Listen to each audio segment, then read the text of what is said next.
Pokemon is one of the most interesting, complex, and widely misunderstood competitive games that's out there. I can say this confidently because I've been playing for over 15 years, and I've even won the Pokemon World Championships. The release of Pokemon Champions may introduce some of the biggest changes, if not the biggest changes, since I started playing. This is because the barrier to entry is now the lowest it has ever been. In the past, getting good competitive Pokemon in game required knowledge and time investment. Pokemon Champions demolishes this barrier by making getting Pokemon in game extremely easy. On top of this, Pokemon Champions is the first mainline game that you can play on your phone. I say all this because it seems to me somewhat likely that if you've clicked on this video and you're watching this intro, you may be interested in playing competitive Pokemon but might not know where to start. And that's where I come in, baby! My goal with this video is to take you through the basics of competitive Pokemon. This is by no means all-encompassing. I could talk for many hours and we still would not get through everything if that were the goal. So this video is intended to give you a survey of the landscape, give you some helpful tips and tricks, and teach you the terms so that if you want to learn more about the game, you know where you can start looking. So let's start with the most basics of all.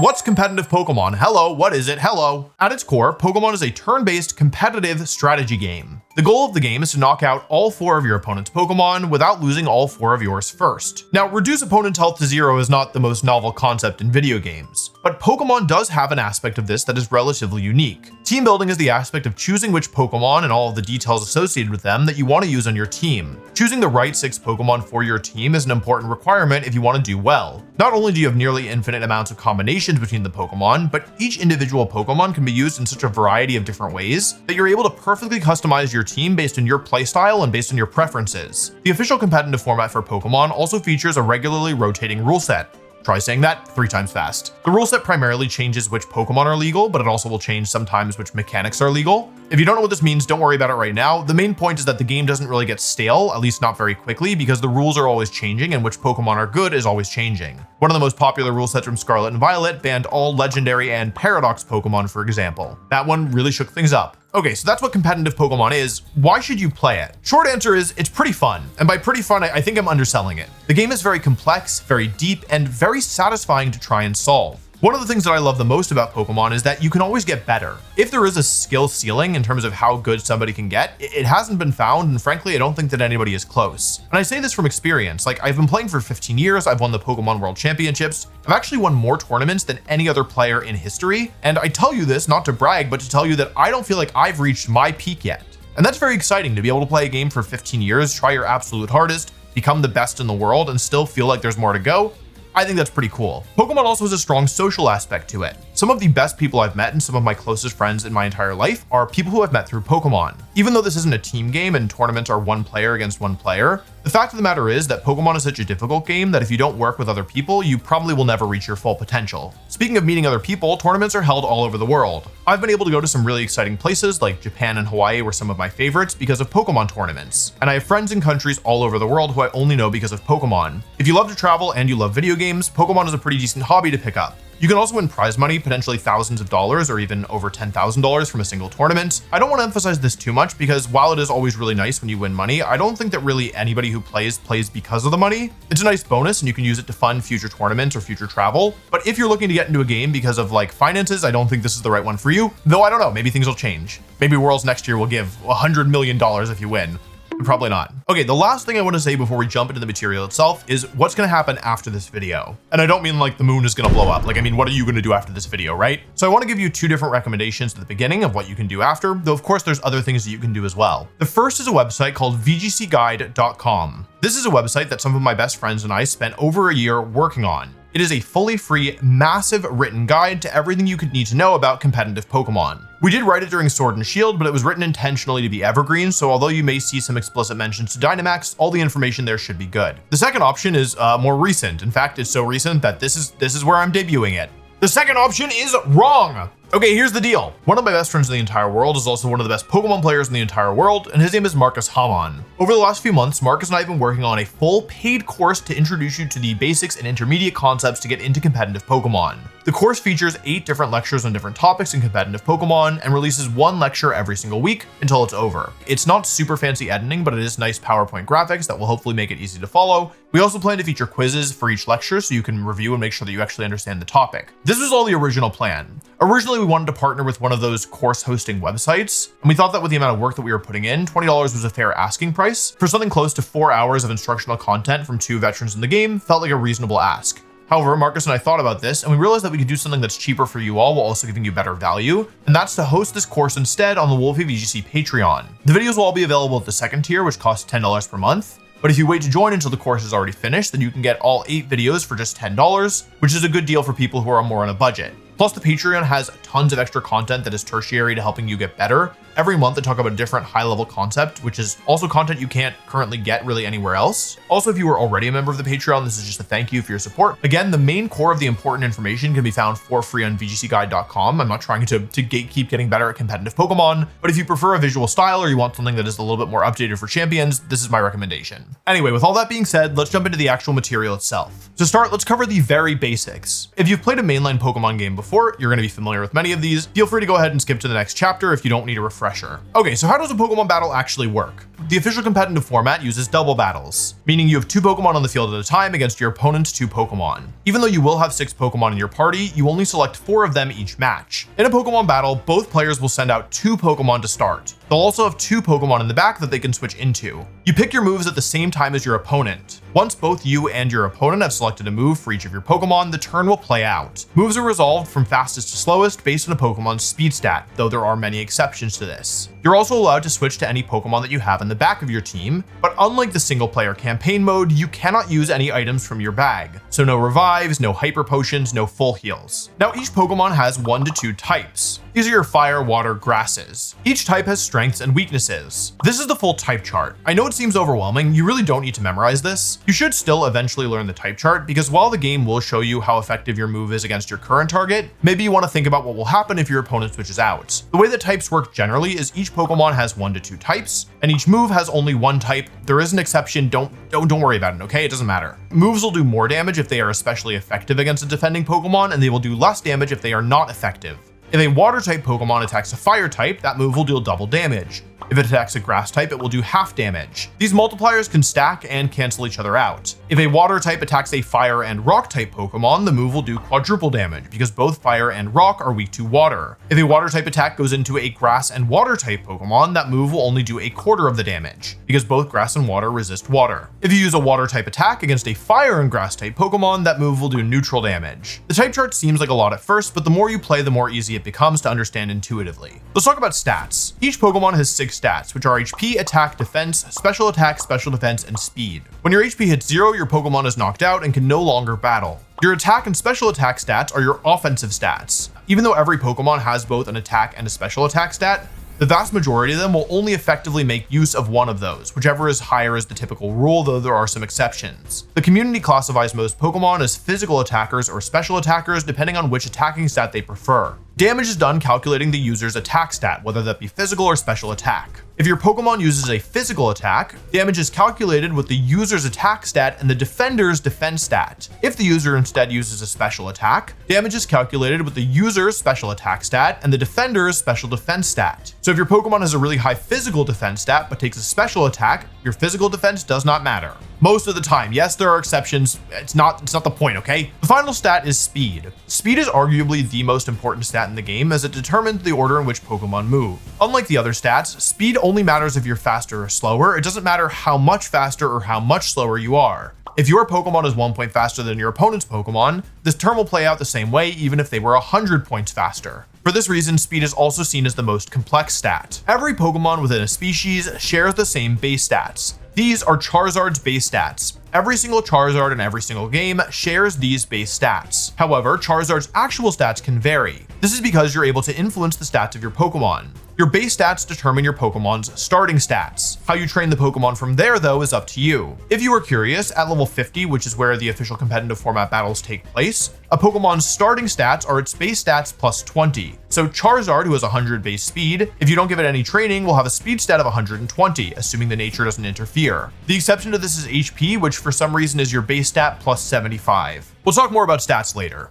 Every Pokemon is between 1 to 3 abilities. Abilities do a bunch of different things. Some can give your Pokemon a stat boost, some can lower your opponent's stats, some can set field conditions, some can heal you, some can heal your partner, some can cause you to lose HP. They basically do everything. Abilities are really important in competitive play. Every Pokemon has between 1 and 3 abilities that they can choose from. They cannot use an ability except for the ones that they are born with. And abilities are often what allow Pokemon to reach their full potential. The most egregious example of this is Shedinja and its Wonder Guard ability, which is extremely powerful, so much so that it offsets its maximum of 1 HP. I touched on this a little bit earlier, but let's talk about moves. All moves are classified as either physical, special, or status. Physical moves interact with the physical stats, special moves interact with the special stats, and status moves typically don't do damage, though there are some exceptions. Most Pokemon want a mix of status moves and then either physical or special attacks. There are a few Pokemon who will use all three, such as Mega Salamence, but this is the exception rather than the rule. I told you earlier that Pokemon move in the order of their speed stats, but that there are some exceptions. The biggest exception is priority. If a move has +1 priority, it will move before every move with +0 and below priority first, even if the user is very slow.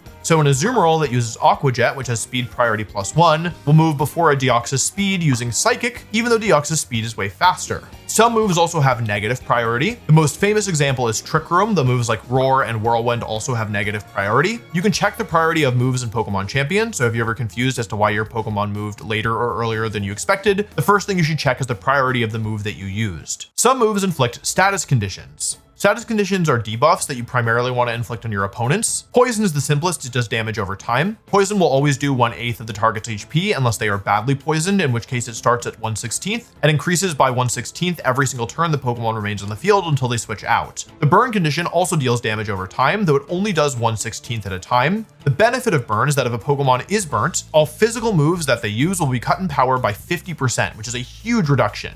Okay, here's the first big change. Paralysis has gone from a 25% chance or a 1 in 4 chance to have the Pokemon not attack to a 1 in 8 chance. If a Pokemon is paralyzed, its speed will get cut to 50% of what it was before, so a 200 speed Pokemon paralyzed will be effectively at 100 speed, and they will have, as of Pokemon Champions, a 1 in 8 chance to not move, which is frankly not that big. Sleep is probably the most common status condition in the official competitive format. A Pokemon that's asleep is unable to use any moves except for the move Sleep Talk. The way that sleep now works is that after your Pokemon is put to sleep, the first time they try to attack afterwards, they have a 100% chance of staying asleep. The second turn, you have a 1 in 3 chance to wake up. The main change in Champions is that now on the third turn, you are guaranteed to wake up. So if your Pokemon has already slept for 2 turns, it is guaranteed to wake up on the third. The last status condition is Freeze. Freeze cannot be inflicted except as a secondary effect, unlike the other status conditions, which can all be inflicted via a move. If a Pokemon is frozen, it will be unable to move for the rest of the battle unless it thaws out. Each turn a Pokemon is frozen, it now has a 25% chance to thaw, though certain Pokemon can use moves while frozen that will thaw them out automatically, and if a frozen Pokemon is hit with a fire move, that will also thaw them. Sometimes players will attack their own Pokemon in order to thaw them out. The last thing about moves are the different features of them. Each move has a base power, ranging from between 0 to, I think, 250 is the maximum for any non-special moves. Most moves will sit somewhere in the 70 to 120 range, though of course there are moves outside of that. The higher the base power of a move, the more damage you can expect it to deal. Moves that are stronger typically have reduced accuracy.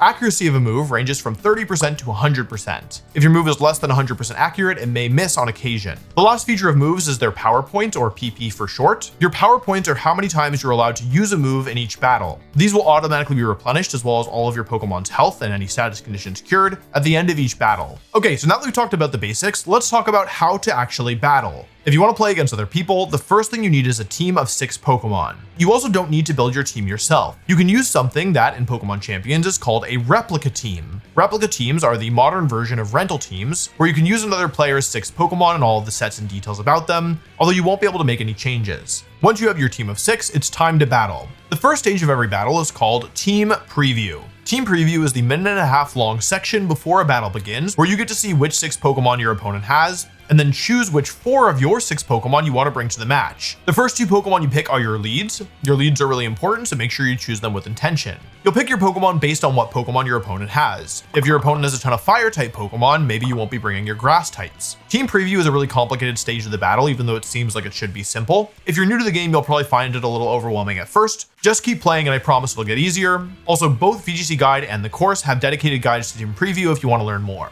Some of you are watching this and you have a background in single battles, so something you may be wondering is how different are double battles? Double battles are still Pokemon. If you're comfortable with single battles, they'll likely feel more similar than different. However, don't let this fool you. There are some very meaningful differences. Double battles are much more complex on any given turn. I'm not making a statement about the overall complexity of single versus double battles, but on any given turn, a double battle has way more options. Double battles tend to be way faster than single battles. In fact, it's unusual for a double battle to go longer than 15 turns, and most of my games are between 8 and 12, probably closer to 8 to 10 to be honest. Battles going faster is overall pretty nice, but it also means that each individual turn matters quite a lot. Making a single mistake can put you pretty far behind, although you're unlikely to lose the game in one single turn unless you've really done something very egregious, which I definitely have. Another quirk of double battles is that many of the best moves are not moves that are very good in single battles. Moves like Fake Out, Protect, Helping Hand, and Follow Me are some of the best and most staple options in double battles. These moves are almost never used in single battles or on a playthrough, unless you're the AI mine and about to get wiped off the face of the earth by my Kyogre Water Spout in Generation 3. The final quirk of double battles that I want to touch on right now is what we call the spread reduction. Basically, some moves can hit both of your opponent's Pokemon, moves like Earthquake and Surf, for example. These moves actually also hit your partner Pokemon. Some hit only your opponent, some hit both your opponent and your partner. To make sure that these moves are balanced, in double battles they receive a spread damage reduction. They're reduced to 75% of their original power, so the 100 base power Earthquake is actually only 75 base power when it targets multiple Pokemon on the field. If you're ever wondering why your moves aren't doing as much damage as they should, it may be because of the spread damage reduction. Tournament sets in the official double battles are played in best of 3, but if you're playing on the ladder, those will be best of 1. Tournament sets are also played using something called Open Team Sheet, where you're given information about your opponent's team prior to the match, but on the ladder you'll be playing in Closed Team Sheet, where you can only see their 6 Pokemon and none of the details about their moves, abilities, or items. Now that we covered the basics of battling, let's talk about the basics of team building. First, we gotta talk about the rules. Each team can have 6 Pokemon. Pokemon are not allowed to share a Pokedex number with any other Pokemon in the party. So you're not allowed to have 6 Mewtwo's. Sorry, Scott. The species clause applies to Pokedex numbers, so you can't have Rotom Frost and Rotom Heat, or Alolan Ninetales and Kanto Ninetales. If 2 Pokemon have different Pokedex numbers, like Tentacruel and Toadscruel, you can have both of them on the same team, though it's pretty rare that this is good. I can't think of any example of a time when this is good. As I mentioned earlier, the Pokemon that are legal in a format are always changing. Sometimes you'll be allowed to use super strong, normally banned legendary Pokemon. Sometimes you won't even be able to use your favorite starter Pokemon. You'll always be able to find lists of legal Pokemon online, and you can also check teams in game by trying to go on the ladder and seeing if it will actually, let you do it. One thing I want to note about team building, it's optional. If you don't like it, you do not have to do it. It is totally acceptable to take a team that somebody else built and use it for yourself. It's not stealing, it is encouraged. We want people playing the game. I love team building, I personally find it fun, so I look forward to doing it. But if it's not your cup of tea, don't sweat it. Generally, when players are starting out, I recommend that they use other people's teams first, because you want to get a feel of how battles actually go before you start trying to build your own teams, so you know what to look for in your team building. That being said, if you really love team building, don't let me stop you. Those are just my general recommendations. If you do want to team build, the single most important rule is to do things with intent. Don't just put a Pokemon on a team because you heard from your friend that it's strong. Make sure you understand what the Pokemon you're putting on your team actually do. Incineroar is widely considered to be the best Pokemon of all time. Incineroar uses moves like Fake Out and Parting Shot. But this is what Incineroar does, it's not why Incineroar is good. Being able to articulate to yourself why a Pokemon is strong and why a Pokemon's tools are desirable is important to bringing out their full potential. Okay, so if you want to build your own Pokemon teams, let's cover some of the broad strokes. Let's start by talking about synergy. Synergy basically means how well Pokemon on your team work together. The classic example is fire, water, and grass types all have good synergy with each other. You want the Pokemon on your team to have some form of synergy with each other. This doesn't necessarily have to be in the type chart. For example, in Scarlet and Violet, Indeedee Female and Hatterene had synergy, because even though they're both psychic types, Indeedee has the ability Psychic Surge, which sets up the Psychic Terrain, which powers up Hatterene's Expanding Force attack. These Pokemon have synergy together even though they don't have synergistic typings. Some Pokemon have synergies just based on their moves. A Pokemon with the move Fake Out has synergy with a Pokemon that wants to set itself up to make itself stronger, because Fake Out can stop your opponent from moving for a turn, and you can use that turn to get stronger. Typings are often the most obvious form of synergy. In addition to the Fire, Water, Grass core, we also have the Fairy, Dragon, Steel core, which back in the day was called the Fantasy core, though I haven't heard that term in a while. Pokemon don't need to be in set of 3 to have synergy either. Flying types and electric types also have decent synergy. There's also something called anti-synergy, where your Pokemon actively get in the way of one another. An obvious example would be to have the Pokemon Torkoal and Pelipper on the same team, as Torkoal sets up the sun and Pelipper sets up the rain, and these weathers cancel each other out. That being said, you can still succeed if you have anti-synergy on your team. In general, it's good to avoid, but it's not the end-all be-all. One of the most important things to consider when team building is the metagame. In competitive Pokemon, it's often used to describe the strategies that players are currently using. No matter how many Pokemon are legal, players will always gravitate towards teams that they perceive are strong. While the list of legal Pokemon for a format will not change, the compositions that players use will. Understanding what's popular right now is really important when picking your starting point for a team. If rain teams are really popular, you might want to consider Pokemon like Gastrodon with the Storm Drain ability, or maybe a Pokemon that has the move Sunny Day and can move before your opponent attacks. Understanding what the most popular teams are is really important. If you build a team and it can't beat the most popular team, you may have made a mistake. The general rule is that the earlier on in a format you are, the harder it is to get a sense for the metagame. The longer a format has been out, the more things tend to stabilize and you can get a better idea of what is actually perceived to be strong. There are some online tools that are basically stat aggregators that can give you a general sense of what people are using, though they will never tell the full picture. When you're picking Pokemon for your team, it's important to consider what role they fill. A role basically just means what the Pokemon is on the team to do. Most Pokemon will fall into either a damaging role or a supportive role. Is it here to knock out your opponent's Pokemon, or is it here to help your other Pokemon knock out their Pokemon? There are of course some Pokemon that are hybrid. Even Pokemon that are supportive can still do damage. Don't let a Pokemon's ability to do damage confuse you about their role. The most blatant example is Incineroar. Incineroar is so strong because it is such a good supporting Pokemon. However, it also can do decent damage thanks to its good base attack stat and high base power moves of Flare Blitz and, well, it used to be Knockoff, not so much anymore. But even though Incineroar can do damage in the right circumstances, it's still a support Pokemon. It's still here to support its partners. Picking the right support Pokemon for your offensive Pokemon is difficult, but really important to bringing out their full potential. Not every offensive Pokemon benefits from Incineroar. Some prefer a redirecting Pokemon like Amoonguss or Jumpluff or Ogerpon. Generally, the balance that I recommend is 4 offensive Pokemon to 2 support Pokemon. This way, even if 2 of your offensive Pokemon are bad in a matchup, you still have 2 other ways of getting damage. Anything less and you may struggle to actually knock out your opponent's Pokemon. The exception to this is when legendary restricted Pokemon are legal, but that's not what this video is about and I'm not getting into it. Okay, here's one of the big ones.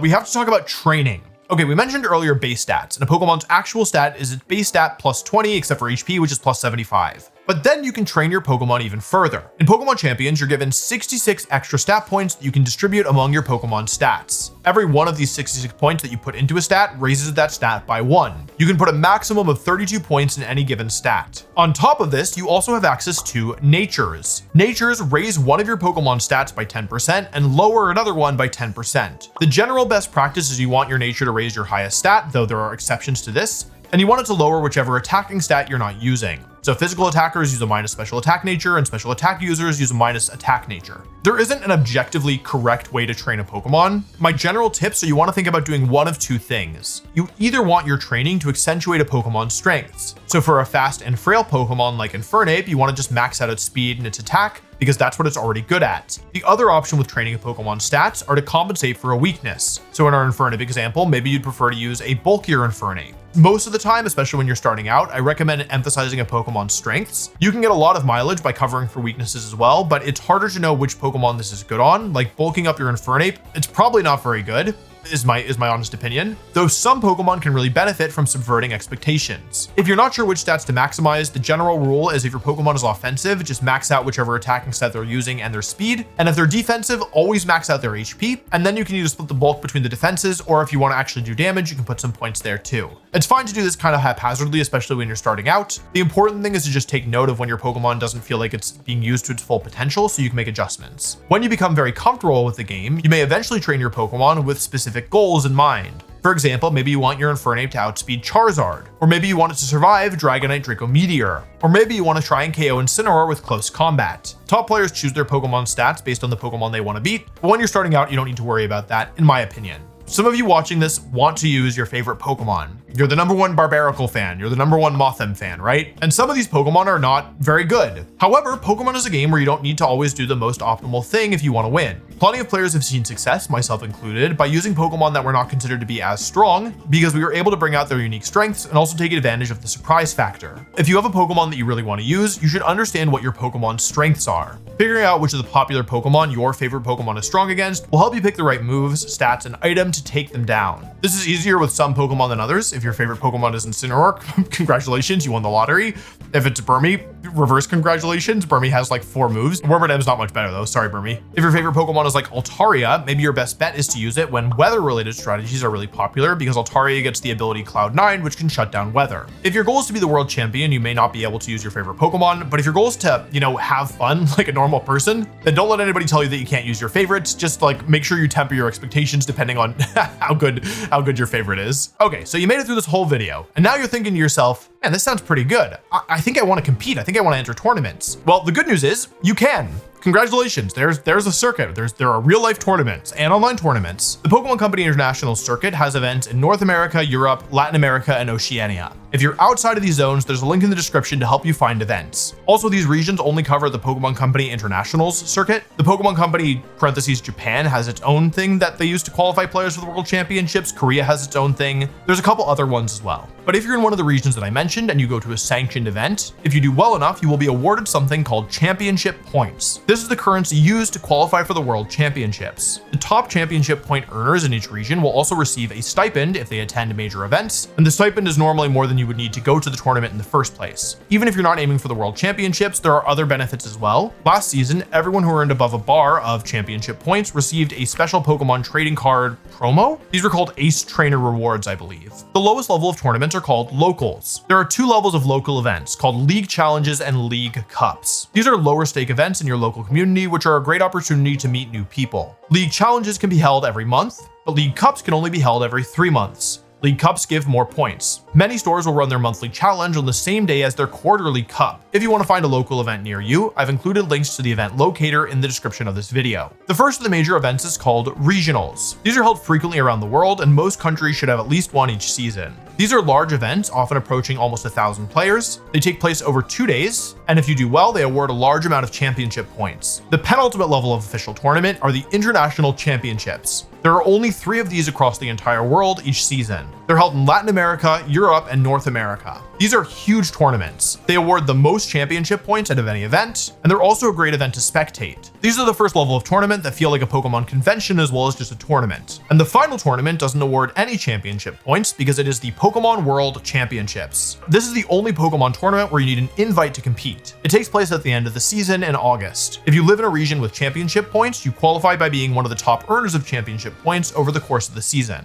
At the end of this weekend, the Pokemon World Champion is decided. It is the most fun event of the year to spectate by a wide margin. If you're a new player getting into the circuit with Pokemon Champions, my recommendation for you is to not focus on qualifying for Worlds. Not because I think you can't do it. You're very special. You can do it. But Pokemon is a game where it is very difficult to win, and it's not always clear why you lose, and sometimes you will lose because of bad luck. In my experience, players who focus on improving and actually enjoying the game tend to perform better than players who set really concrete, hard goals for themselves. You know what's best for you. This is just my general advice. All the tournaments we talked about so far take place in person, but there is one official type of event that you can play from the comfort of your home. These are called GCs, short for Grand Challenge or Global Challenge, depending on the region that are participating. These are ladder-style tournaments where every player starts out with a ladder rank of 1500. Winning a game gets you points, losing a game loses you points, and you have a limited amount of points over the course of 3 days to try and climb as high as you can. Unlike every in-person event, these are best of 1 and closed team sheet as opposed to best of 3 and open team sheet. You will not be able to earn enough championship points to qualify for Worlds from only the Grand Challenges, but if you are trying to qualify for Worlds, they can be a big help.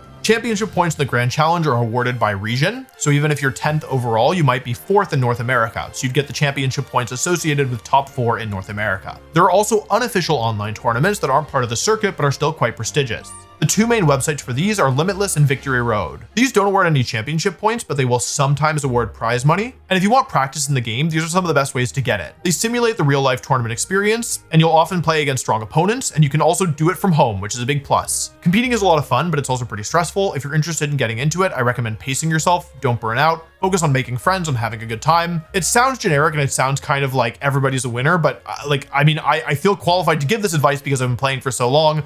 I've seen a lot of people burn out. Don't forget that at the end of the day, this is a game and we do it because we enjoy it and because it's fun. And I think as long as you keep that in mind, you'll probably be okay. Okay, and that's pretty much it. In summary, competitive Pokemon is a fun and enriching and challenging game, and the barrier to getting into it is the lowest it has ever been. If you're thinking about giving it a try, my advice is go for it. There is no shame in losing a game of Pokemon. I lose literally all the time. And if you're lucky, you might learn something about yourself in the process. This is a personal ask, but if you're getting into the scene, please treat others with respect. The competitive Pokemon community is, I will say, shockingly nice for a competitive gaming community. And as I'm anticipating a decent influx of new players, let's all keep that energy. It's good when things are good.